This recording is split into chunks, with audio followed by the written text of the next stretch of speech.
Alright, okay. It looks like we're back live again. Looks like we're back up and running again. And it looks like we are getting some nice, smooth upload rates here. I don't know if that's going to cause a blip, and it may cause a change in the VODs, but yeah, okay, we are running much more smoothly right now. I don't know what the issue was.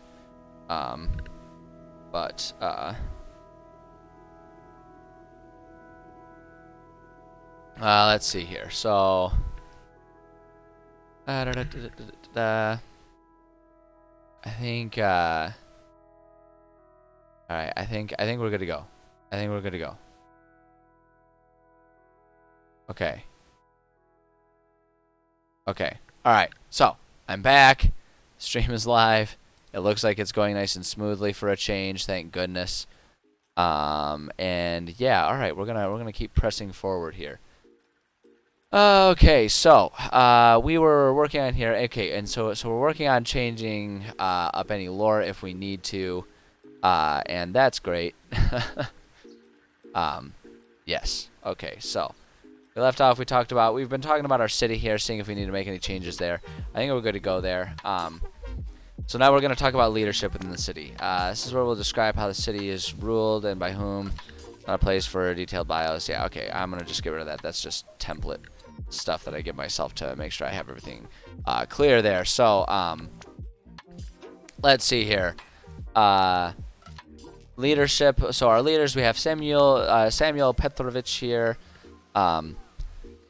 Samuel is the appointed mayor of the city. He was once a high-ranking officer in the wall guard of Fosvik, and was an obvious choice for to the king of, just to make sure it's being clear, of Fosvik, to serve as a leader for this pioneer city. He is a very serious man who takes personally this task of keeping his community members safe and alive. He does not like having his time wasted on trivial matters, as keeping a city guarded and protected in the middle of the wilds is almost more than he can keep up with as it is. However, he tries to be fair to all members, believing that anyone willing to partake in this effort is deserving of the same respect as any other in the city. I like that as a baseline for our character here. I think that serves. I think it'll be a good character. And the reason he's highlighted here is because he's someone that I kind of wanted to explore and maybe offer a bit more detail to, but kind of put it off at the time because it was like, we're not working on Samuel, we're working on the city. But now, since we're here, I actually kind of want to take some time and maybe think about this Samuel character a little bit. Let me see. So we're going to go into foes and friends here. And we always have, like, I like to organize a lot of this as being as the same. Like, I like to organize it to kind of match how I've got the atlas here, so that way it's easy to know where to look, and it just breaks things up and makes it a bit easier. I mean, alphabetically is also an option, right, because we're giving everyone names.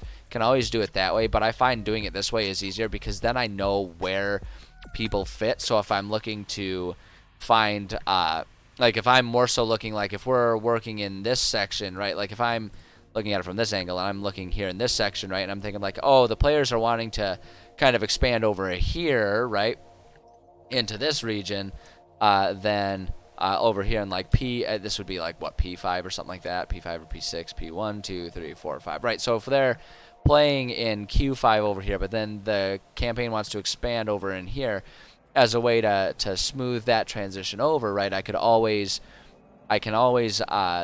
bring in characters and stuff from over here. But if I don't remember the names of the characters there, alphabetical doesn't do a whole lot for me. So if I organize all of my lore in kind of the same way in terms of where it originates, that can be a really helpful way to sort of smooth, like, make it, it's a helpful way to find what I'm looking for from a regional standpoint. So that's how I like to organize things, you know, in case anyone cares. All right, so we're gonna go ahead and take, we're gonna copy our page here, and we're gonna go ahead and, oops, nope, come on, word processing, we got this, there we go.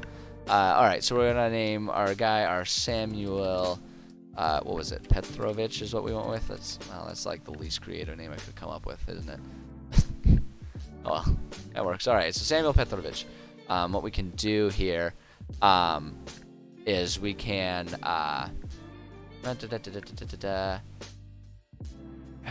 we can kind of take a lot of this stuff here. I'm gonna just copy this just so we don't have to bounce back and forth between too many things. We're gonna put all this right here, and I'm just gonna put this up here. We'll probably end up deleting that and rewriting it or something like that. But that way we can have some reference. Hi, kitty.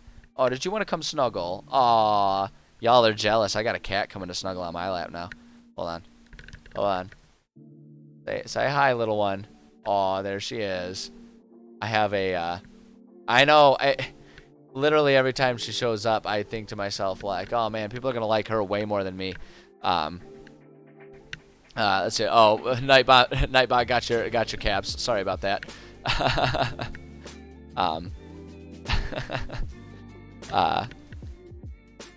But yeah. She is very popular, obviously, and legitimately one of the goals I have for myself too. No, you do not need to apologize for liking cats. Nightbot is an unthinking robot, and so sometimes it doesn't know how to handle the subtle differences between appropriate and inappropriate, all caps. No, like, it is legitimately one of my goals. It is legitimately one of my goals to eventually get a second cam that we can have, that I can control and have and have focused on her at all times, either when she's in her bed or on my lap. One of these days, you know, life goals. I kind of figured, most people approve of the idea of a dedicated cat cam. And the best part about it is it's win-win, because it gives me a chance to get more footage of my cat that I can use for other videos. And the fact is everyone gets more famous when a cat is involved. So hey, if I'm trying to grow my stream, what a better way than to include a cat.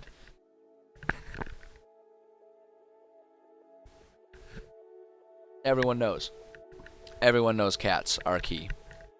But yeah, she likes being on my lap this time of year for the.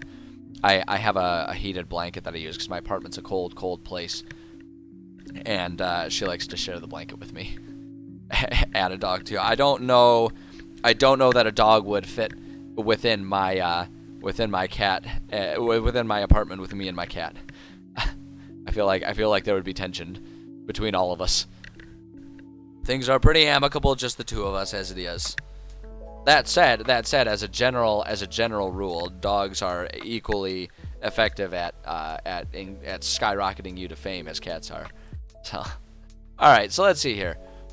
So let's talk about Samuel a little bit here, just to make it fun, right? This is the type of stuff that really is unessential to a campaign, but for me, as someone who's a world builder first and a DM second, I have a lot of fun with this type of stuff. And so I just really like thinking about all of the characters and the amount of this level of detail about where they come from, and it just makes it a lot easier to role play as these characters when the situation arises for it. So for his history, so I have no idea what was going on in my brain when I first wrote the character of Samuel.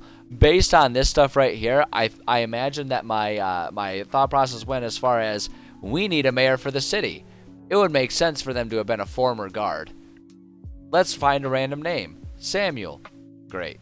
And that's about the extent of it. So I feel like we can just kind of run wild with it and just let ourselves just kind of improv the crap out of this one and see what we come up with here. So let's go with let's just start it simple like this. Samuel was born and raised in Fosvik, as were most people born and raised in a single city in the times after the unhinging. He was child to caring, if strict, parents, and from an early age knew that he wanted to be part of the city. the city wall guard. He will say, as a child, he always admired the respect given to them, as well as yearned for the adventurous life of someone tasked with fighting the horrible monsters often coming from the wilds. His education was focused on this planned life as much as it could be, until the day he was old enough to join the guard apprenticeship program. He let's say he made it through this program top of his class, and so he made it through this program top of his class and was immediately transferred to the guard. Well, no, let's see. We'll say immediately promoted to full guard status after his graduation. It wasn't long until he was singled out to be well, how do I want to say this? Singled out to join the officer training programs, and by his mid-20s, and actually, we'll say I need to put a comma there just for the sentence to make sense. And by his mid-20s, was eventually leading his own, I don't know military terms, regiment, I guess. Regiment. Leading his own regiment of enlistees. Is that? Yeah, that's a word. His own regiment of enlistees. Let's see here. He was a good leader and well respected, though his style was often seen as rigid and unrelenting. His style was often seen as rigid and unrelenting. Yeah, we can do that. Actually, that's just a good sentence as it is. He's a good leader and well respected, though his style was often seen as rigid and unrelenting. However, he truly earned notoriety. He truly earned notoriety through his actions in defending the city. I'm making this up as I go. I'm entirely making this up, but I'm trying to figure out, like, I guess what I'm kind of getting at here is I'm trying to create a realistic thing that would, like, create someone who is, like, known and would be selected. Oh, we saw a squirrel. Kitty saw a squirrel. We gotta go. Oh, it's squirrels. Oh man, I wish I had a camera that I could move. The squirrel decided to climb the screen, the screen door.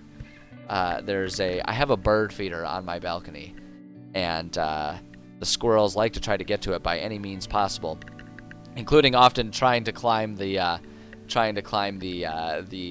screen door, and there's no way they can reach the bird feeder from the screen door, but they try it all the time anyway, and that just drives the cat wild. She just thinks it's the most fascinating thing in the world. So anyway, however, he truly earned notoriety through his actions defending the city, on a particular day when a small army of gnolls attempted to break through the city walls. I don't know. What would he have done? At one point during this attempted in the description I said, keeping the city safe as all is more than he could keep up with. So within this world, like I say, it's post-apocalyptic. A lot of horrible things happened, and the nature of this world is that the wilds, which is pretty much everything that's not within a guarded city, is kind of left to like the monsters and craziness, right? So there's just sort of this constant. There's this constant presence of a lot of danger within this world, and the only cities that survived it were cities that had effective walled-off defenses in place. And this small city of Novotrikladny is a small village that has been established. It's a newly established city, one that does not have the strong fortified defenses that most of the other cities that did survive this unhinging had. So the city itself is very exposed. It's a very open farmland city, and it's very exposed. So it takes a lot of work to try and maintain defenses and keep people safe and happy, even from a leadership position. So that's kind of what we're getting at there, and we'll add a bit more detail to that later. But that's a good question. And it's just the nature of the world that they live in, that a small town that is a farming community, not within the larger protected cities that have more resources and more defenses in place, it's very difficult for them to survive. And it's the reason there aren't very many of them around. This is a very, in essence, and that's why when we were discussing the city itself of Novotrikladny, that's why it took basically taking people and giving them a large swath of land within Novotrikladny for free, as well as giving them enough gold to make them and their children rich should they return to Bosvik or anywhere else. That's why it took that much to convince people to be part of this thing, because most people are like, no, that sounds insane. And when the king was like, but you'll be rich if you can stick it out for a couple years, you'll be rich. That's what it took. So it's just the nature of the world that we live in. But no, that's a good question. Oh, thank you. I appreciate that. Yeah, it's a world that I designed, and the reason I kind of have my world this way is it really was a story to serve how I prefer to structure my games and my world, because I love a world that is filled with abandoned, forgotten culture, right? So it's I love the concept of finding ghost cities, finding completely abandoned cities where it's you can just kind of go in there and you can find all kinds of history that has just been completely forgotten. And so having the world this way kind of facilitates that, and it sets up kind of my favorite setting, as well as I always love the aesthetic. I always think of Shadow of the Colossus, right? That game what was that? Was that a PlayStation 1 or it must have been a PlayStation 2 game. The game was complex enough. It must have been a PS2. But at any rate, it's irrelevant. I love the aesthetic of this large but lonely world, right? This world that is largely empty other than the dangers that you have to face in it. So the concept of going out and being an adventurer, being, someone who travels within this world, it's you're very alone and very isolated going through it. I love that aesthetic, and I think it serves the concept of adventure very well. So this world that I've set up kind of facilitates that type of environment, and it very much demonstrates my biases and preference and everything like that. But the same time is, if I'm working on a world that I'm passionate about the setting, that's what will get the best creative stuff out of me. So hey, everyone wins. But yeah, that's the nature of my world. Yeah, it's a very archaeological perspective, which is funny because as a person and like making a career, I have no interest in archaeology in general. It's more like I just want to like hear about all the things that archaeologists do. I don't want to actively go out and do it. I just think that what they do is fascinating and what they find is fascinating. But yeah, that's the kind of the Cliff Notes version of all of that stuff and how it pertains to my world. So yeah, it's like I like to enjoy the results of the hard work, but I don't like to do the hard work myself. I much prefer to like goof around and have fun. So no, that's an oversimplification of everything, but still. Let's see here. Knolls, yeah, okay. It's just because Knolls isn't officially a word. So okay, let's see. Where were we? However, he truly earned notoriety through his yeah, exactly. I like creating things. Hey, ooh, wow, is it like Triple Phoenix? Is that how you would say it? I don't know. Phoenix, I appreciate you being here. Thank you for the follow. Glad you are having a good time. Let's see here. So, okay, so where were we? Let's see here. Defending the city on a particular day when a small army of gnolls attempted to break through the city walls. At one point during this attempted overtake of the city, the gnolls successfully broke through one of the doors at the city. Brazilian, nice.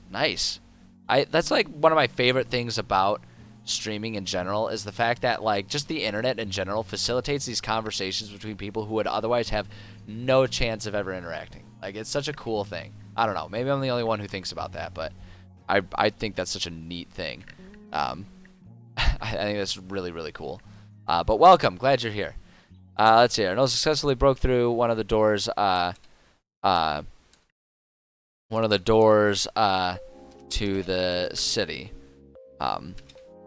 This door was nearly undefended, as all soldiers within the immediate area had fallen to the gnomes. Or not the gnomes, the gnolls, excuse me. The gnomes weren't being evil, it was the gnolls. Immediate area had fallen to the gnolls.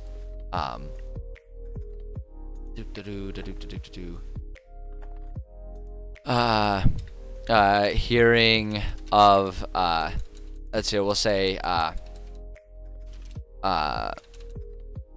however, Samuel was not far from this location, and upon hearing the door break, immediately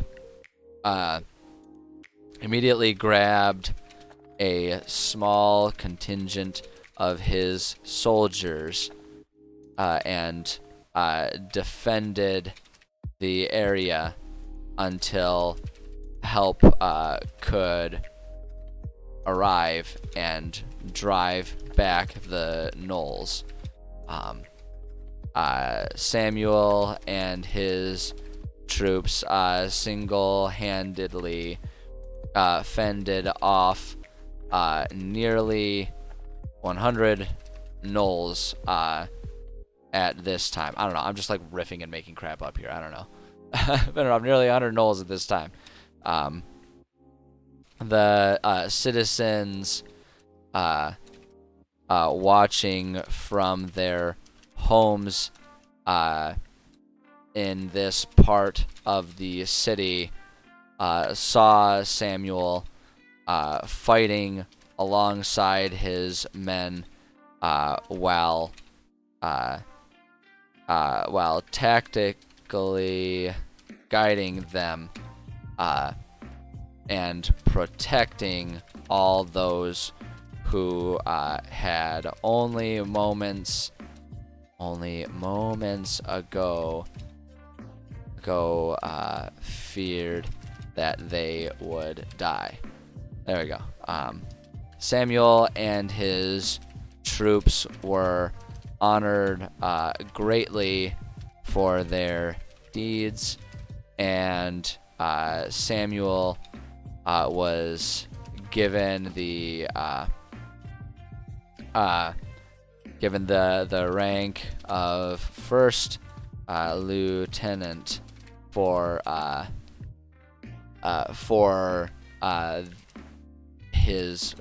his role. Yeah, that works. That's good. First lieutenant, it's like not the highest, but it's like up there.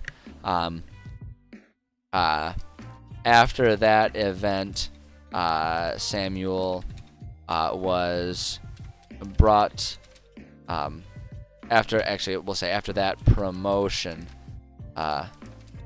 Samuel became one of the most valued officers and advisors to the king on matters of city security.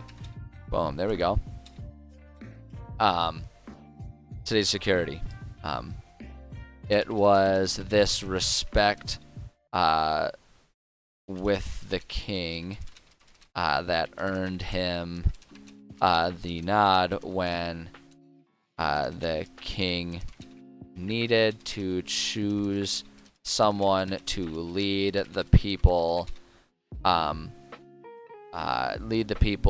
who would be establishing this small farming community of Novotroy-Kladny. Let's see here. People who would be establishing the small farming community of Novotroy-Kladny. Actually, we can just leave it like that. And honestly, I think that's good. I think that's good for the history. We don't need to get too much more detailed than that, but that gives us a good little bit of history on Samuel. Gives us understanding where he comes from. And the other thing that's fun about this too is it gives us a few other springboards if we ever wanted to add other lore as far as like history of the world goes, right? We've got we've got this event of like these gnolls coming over. We can like turn that into a great historical event that we can just like offer up to players as bits of history, if they decide to get like all investigative about that kind of stuff, right? It's like that's why I love doing these things. It just gives us a whole lot of options for things that we can present to our players. And I've never had like so a lot of people, there's like there's always that ongoing joke about like being a DM and always like having the internal turmoil of players who bypass all the stuff that you write.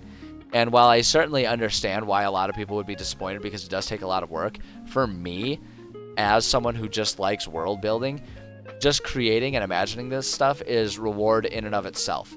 So, like, for me, it's fun writing this stuff. Like, I love that I'm sitting here and just kind of inventing a bit of history for this fictional world. And then it's just kind of like a cherry on top if players end up researching it. But the fact is, if you have players who want to research things and are interested in lore, now we've got a whole bunch of stuff to either give them directly, or we've got a good collection of starting points to like springboard and offer a bit of a few other things, or just like a newly invented right then and there bit of lore for our players. So it's a really good way to add a lot of depth to your world to do these types of things, even if you don't ever really need to use them explicitly. That's how I justify it anyway. So give me 1 second here. Perfect. Okay. So that's good. That's good for Samuel. I think that's a perfectly good bit of history to give him. So motivations. So as I put it in my template here, players describe the goals of this character. What are they trying to achieve? What gives them purpose? What is the end game that they are pursuing? At what point will they stop and say that they have achieved all that they are after?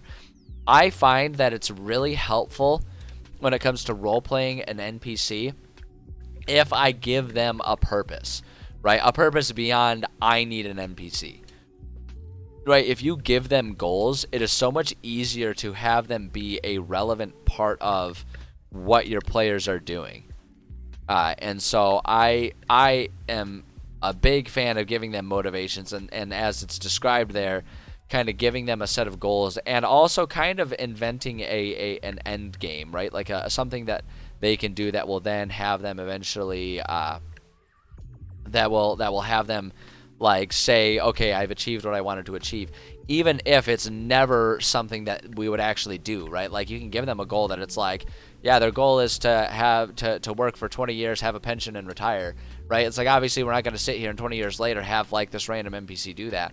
But if you give them goals, right? If you give them goals and a prospective end game that they're trying to achieve, then we've provided them, like we've provided a situation, or rather we've provided a set of motivations that can be used for that NPC making decisions, right? So it's like, if we go with that idea, right, their goal is to save up enough to retire one day.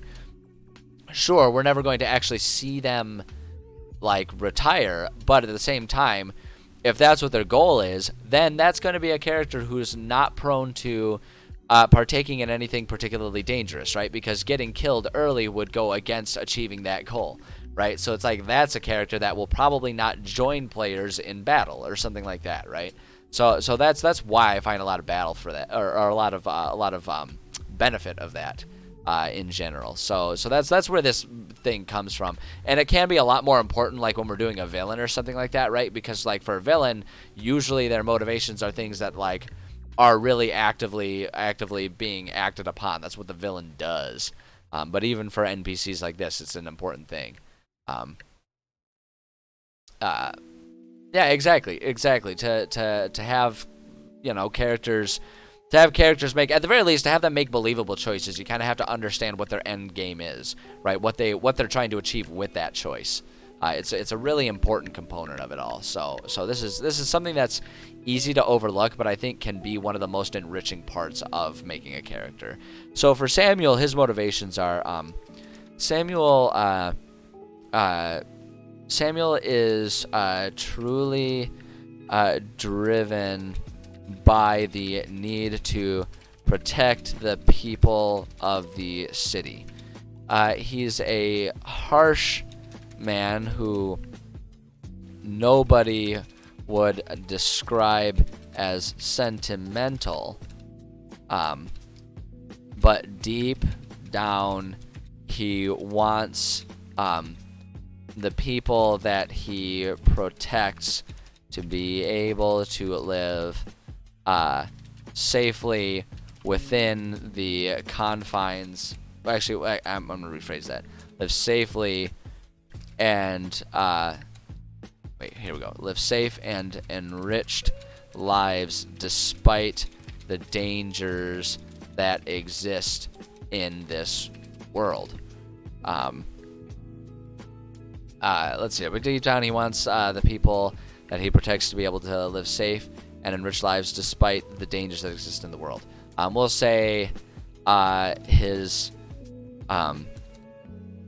to him, the perfect end to his career would be one in which the wilds have been completely tamed so that people may live the lives of relative leisure that he has read about in texts from before the unhinging.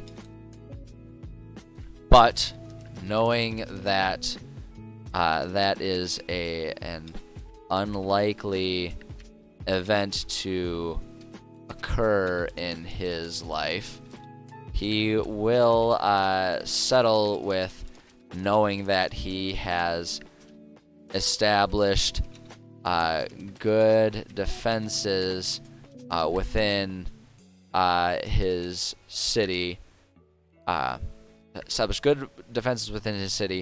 and can leave it in the hands of new competent guards so that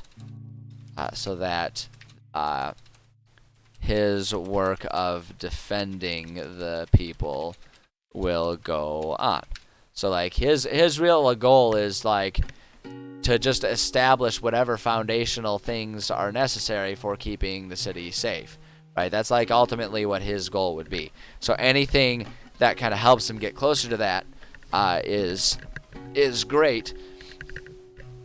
And so, like, he would be very cooperative with players, right? Because the players are serving as people who can help. I mean, like, ultimately, the players within the campaign that we're doing, the players are trying to appease a dragon that could easily level the city. So he is absolutely going to be not just helping the players achieve this immediate goal, but he'll be definitely the type of person who would want to guide them and help them, know how to understand this area and become protectors of this region and of this city in their own right, so that way they can be part of the ongoing defense force within this area. So that's kind of what his goal would be, and I think that serves really well. And it also serves really well to make him a point of contact for the players. He's not going to be a contentious adversarial component of it, which is unless players make it. But obviously that's a good thing, because we want our players to be in good with the person who is going to be providing them with a lot of direction and information. But that just that gives us a reason to do it, and it sort of explains why, even though he's a harsh, strict individual, he takes his work seriously and finds a lot of meaning in it. So I think that'll make him a good, rich character. A bit cliched, but I mean, hey, stories are all the same. You just change the names of the people and some minor details. So every story is the same. Introduce protagonist, introduce antagonist. Protagonist and antagonist butt heads. Protagonist ultimately wins out. The end. Even if it takes multiple installments, right? Even if it's a trilogy, so it looks like the antagonist wins in the first act or whatever. It's like protagonist eventually triumphs. The end. There are very few stories that really truly have only the villain winning, because people would hate it and would never read /watch /listen to that story. All right, and so now we have just our this section here is a good one. Role-playing notes. I like to do this a lot for characters that are going to be recurring ones. For non-recurring characters, this will be of minimal importance. But for recurring characters, it's really important. And I fill this stuff out for every character, because the nature of players is that they will often they will force your hand in many ways to turn a character that was not meant to be a recurring character into a recurring character. They will habitually latch on to characters that were not meant to be important, and they will make them important. You could offer them they'll ask I've had it happen before. I've had it happen before where players were like, okay, I go to the market, I look around, what do I see? And I'm like, okay, you go to the market, you see a handful of different shops. You see this shop, and this shop. And, it's busy. There's people around. You can see there's an alley. There's a homeless man drunk in the alleyway and stuff like that.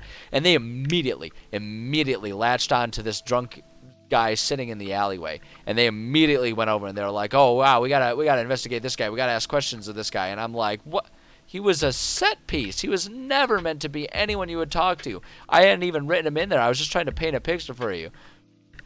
But they were they wanted him, and they convinced him to join them for part of their journey to go talk to people. And I was like, what on earth happened? But you just yes and your way through it. You kind of make up some details, kind of give them a few bit of the things that they were looking for, just so that way they can feel like they succeeded at stuff. But it was a really good reminder of the fact that you have to be careful, no matter what it is. You have to be careful what you introduce to players, because they will latch on to the oddest things, and you will be forced to live with that thing for ages and ages. So be prepared, and that is why for every NPC that gets a name, I give them one of these sheets that has some history and stuff, and I also make sure to do role-playing notes, so that way I can go back and remember the accent that I gave them and the personality and all that kind of stuff. So that way it's when they go back expecting this experience from this character, because in their minds this character is essential, even though in my mind it's this guy was never meant to be anything other than a name in passing.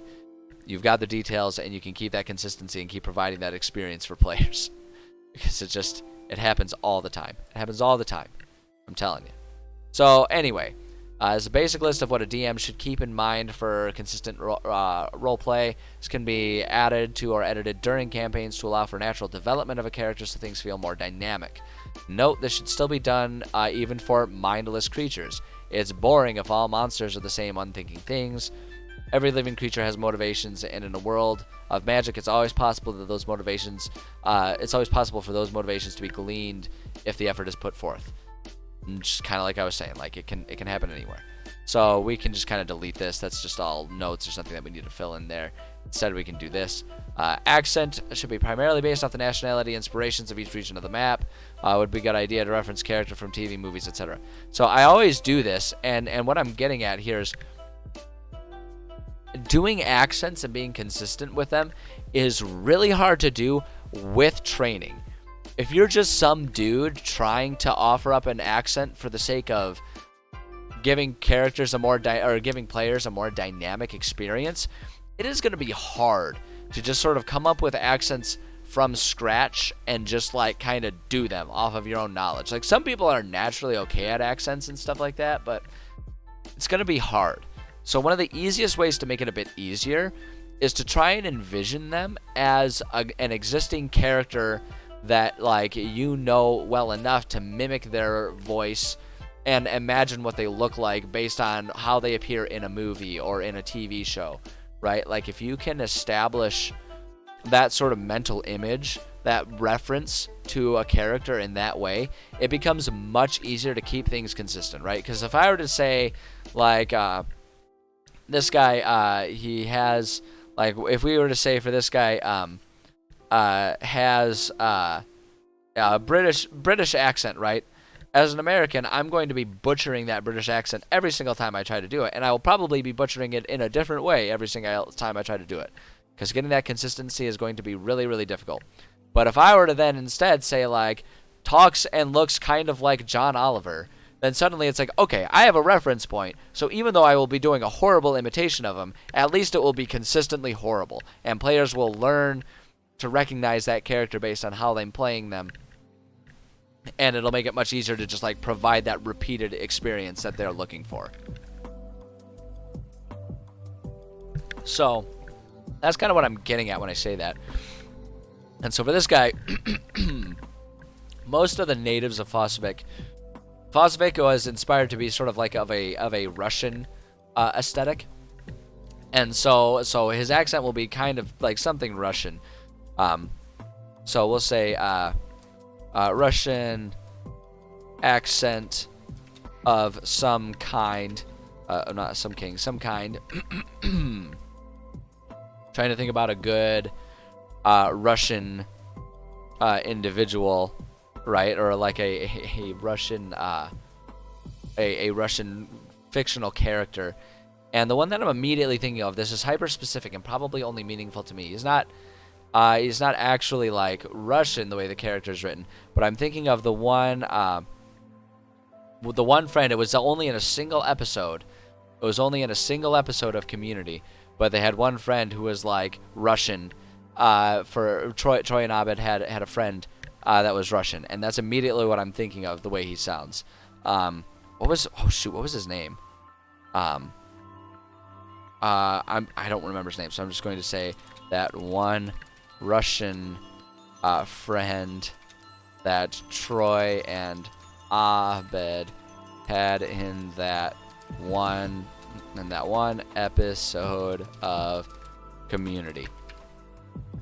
It is far from a professional approach to trying to create an accent and create a rich character, especially if you're trying to like really honor other cultures and stuff like that. In fact, some people would say that this is like bordering on whether it's acceptable or not. But the fact is, we're just trying to come up with a creative way to add a little bit of variety for our friends while we're sitting and playing a game around a table. So it's a reference that makes sense to me. It helps me understand what I'm going for this character, so when I come back to it later, I can be like, oh, yeah, I remember that.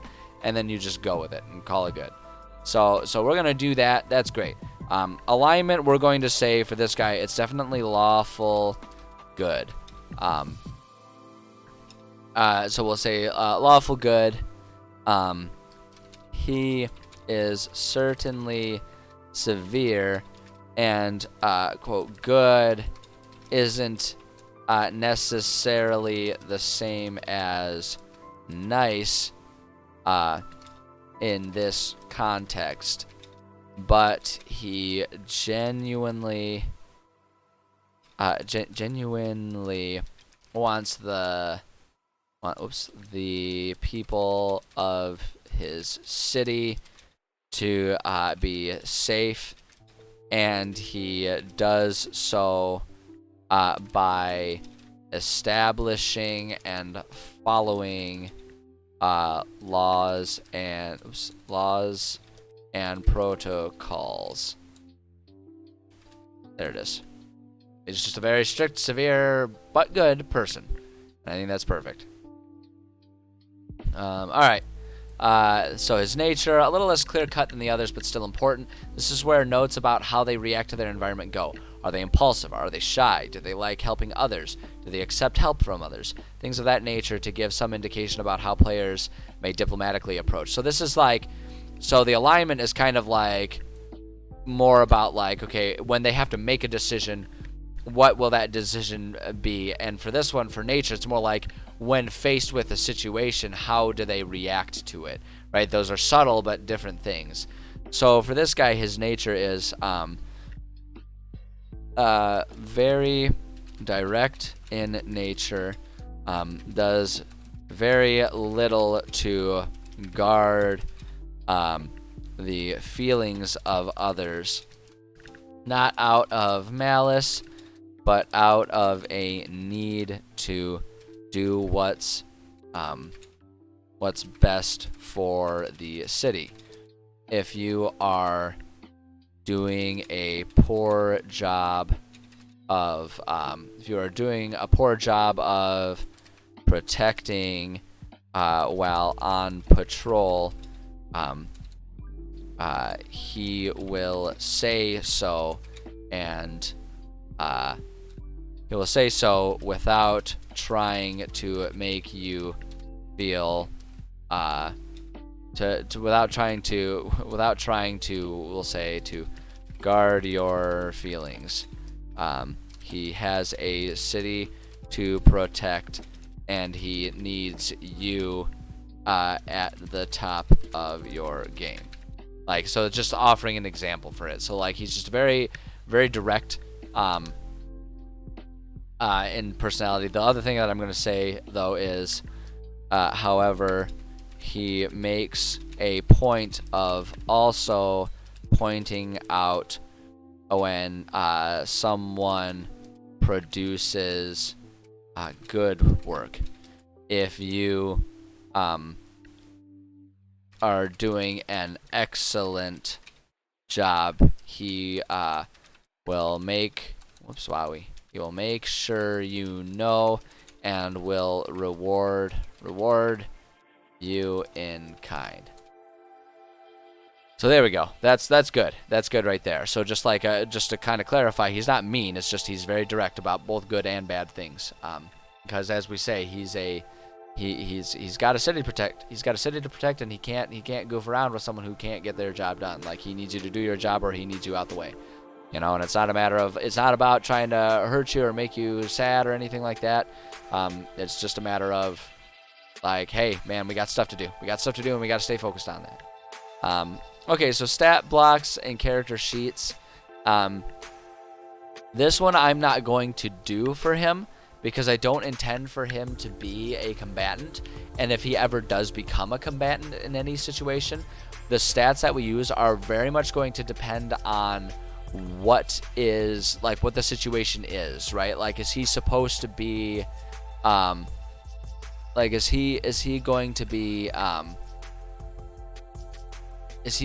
be someone who, like, is a spearhead, like, sort of boss level difficulty as an ally? That's one set of stats. If it's going to be a situation in which he is going to be coming up short, that's going to be a different set of stats, right? So it's like, it really depends on the what we're going to do with him. So for him, we're going to leave that blank. If there's a character who I know is going to be a combatant, like is intended to be the final boss of a campaign, then we'll put the stats and all that information there for him. But for him in this context, I don't think we want to do that because he's not supposed to be a combatant. So if he ever is, it's going to be a unique situation that we'll have to probably curate the stats that we need for him specifically for that situation. So we're not going to worry about that. That's just how it is. Atlas link here. This is a really quick and easy thing to do. So we're going to go here. So he belongs with the most direct thing that we're going to find him. The most direct place we're going to find him is here. So we're going to copy a link to that page, go to foes and friends, and we will paste that just like that. Boom. And then just for the sake of making it pretty there. Now that way, if we're looking and reading his stuff and we're like, oh yeah, he belongs to Novotrokladny, boom, there we are, and we can find him, right? So that's great. And so now, in that same vein, we're going to go here and we're going to copy the link to page, because now we can go to our atlas and delete that. Boom, link to page. There we go. So now we got the link. If we want more details about him, just click on that, and bada bing, bada boom. Here we are. Here we are. It's there. It's easy, and this is why, even though the word processing aspects of OneNote leave something to be desired, that is why I primarily continue to use this tool every single time. Therein lies the reason. And there we go. We've got ourselves a nice enriched character, and this is really good because this is definitely a character that's going to be an important part of this campaign for our players. I mean, our players are basically they start off the campaign as people who are part of this effort to map out and identify this route that they're trying to establish, and all of those people are, when they return to Novotrokladny, at least, answering directly to Samuel. So there's a very good chance that they will have a lot of direct interactions with him, and so that will be perfect. That will be perfect to have this information, and it will probably be very relevant multiple times in this campaign. So I'm glad we took the time to do it. So use Notion, yeah. Well, and like that kind of outlines a lot of it too. A lot of people just kind of get hooked on whatever they use first, right? Because that's the one that you're used to, and switching to something else takes a lot of work and a lot of effort to relearn a new program too. So that's definitely another thing. There's definitely that if it ain't broke, don't fix it thing about why people will stick with things too. And that it's very true that that's a big reason why I stick with OneNote as well, because I know how to use it pretty well at this point in time. And it's like, man, I don't want to have to copy and paste and re-add all of this stuff to any other program. As long as OneNote keeps getting the job done, good enough for me. Good enough for me. So, but yeah, this is good. This is really good. I think we've got some fun lore. Like I say, it also kind of gives us a lot of springboards for if we ever wanted to invent some other bits of lore. And yeah, that'll be great. And so that's perfect too, because looking at the timing, it's getting to be about the time when I will be taking a short break, and then after that I'll be returning to play some video games here. So we'll call it a rating stream. I'm going to go ahead and just bring us to our chatting screen here, so I can do my little sign off here. Just offer up all of the different links and all the different places you can find me. Everything I'm about to say you can find on the About page of my Twitch channel. So if you don't want to sit here and listen to me go through it, then you can find all of those links there. But all the stuff that I do have a Discord server. If you like talking about D&D, if you like talking about video games, if you like talking about anything in general, it's a really good place to join. We get a lot of people posting their homebrew stuff for myself and others to sort of give feedback on, say what's good, what can be changed to make it better, all that kind of stuff. So if you like that idea, if you want to be part of that, you can get yourself hooked up with the Discord server. Everyone is welcome. That's also a place where I will put a lot of announcements about if I have to change my streaming schedule in any way, shape, or form. I'll put updates about when I'm going live, about if I have to change a day, like if a day I was going to stream, I can't stream, all that kind of stuff there. So the Discord is a really good resource if you wanna be a bit more connected with what I'm working on. I do also have a Twitter account. I pretty much use that for announcements. It's in Virus Streams, as you can see on the screen right now. I pretty much just do that for all of the, like I'm going live, or I have to change my schedule, all that kind of stuff. But if that's how you prefer to get notifications and updates, that option is available there as well. I do have an Instagram, EnviroBoy Streams on Instagram. Whenever I mention other things that are in my life that people are interested in, like my kickboxing that I do, the rock climbing, my cat, things like that, that just don't make it on stream, but people are interested in, I put a lot of those things on Instagram. So if you want to just kind of see all of that other stuff that I get up to, go ahead and check me out there, follow me on there, and you can kind of see other little behind-the-scenes snippets of what I get up to. So there's that one. And then the other one that's important to point out is I do have a YouTube channel. You can find me on YouTube, EnviroBoy. And I should also mention, if you are watching this VOD on YouTube, all of these things I'm talking about are in the description of the channel below. But yes, I put all my VODs on YouTube. And I also have some other projects that I've started working on that will hopefully end up on YouTube in the near future. No promises at all about the quality or when they will go up there, but I have a lot of other creative things that I'm working on that I plan to eventually put on YouTube. So check that out and keep your eye on that for all that kind of stuff. Then the last link worth mentioning is I do have a donation link. I'm just a small-time streamer. I'm not a partner or affiliate with anything. I don't really get income from this. That said, I do really want to grow this. I have a whole lot of fun with these streams. I really want to grow this. I've had other people ask me how they can help me grow the channel. So one thing that definitely helps as far as like obtaining equipment, like an actual mic rather than this goofy little thing that I'm using right now. It's a lot easier if I have help. So if that's something that you want to help me with, there's a donation link right there. Obviously, it is never required. I am perfectly content to keep doing what I'm doing exactly as I'm doing it for you guys, if that is good enough for you as well. But that's there if you want to support me in that way. Although, truthfully, at this stage, if you want to support me, the best thing you can do is, all of that, like, follow, subscribe, comment, nonsense, and just, like, tell a friend. Like, if you like what I'm doing, if you think that I've got good insights for world building and writing and DMing and stuff like that, tell your friend who's into D&D to check out the streams, or check out the VODs on YouTube. Either way, like, honestly, that is the most helpful thing you can do for me right now, is just, help me grow an audience, and help get more people involved in what I'm working on. But at any rate, with all of those self-advertisements in place, the last thing to say is thank you so much to everyone who stopped by. Good, productive stream today, which is always something that makes me happy. I always have a whole lot of fun doing these streams. And yeah, it's a good time. So like I say, I'm going to take a short break, maybe about 15 minutes or so, maybe a bit longer today. I think I have a couple emails that I have to check on really quickly. So maybe a little bit longer, but I'm going to leave you guys here with a little bit of music while we're kind of on this little break.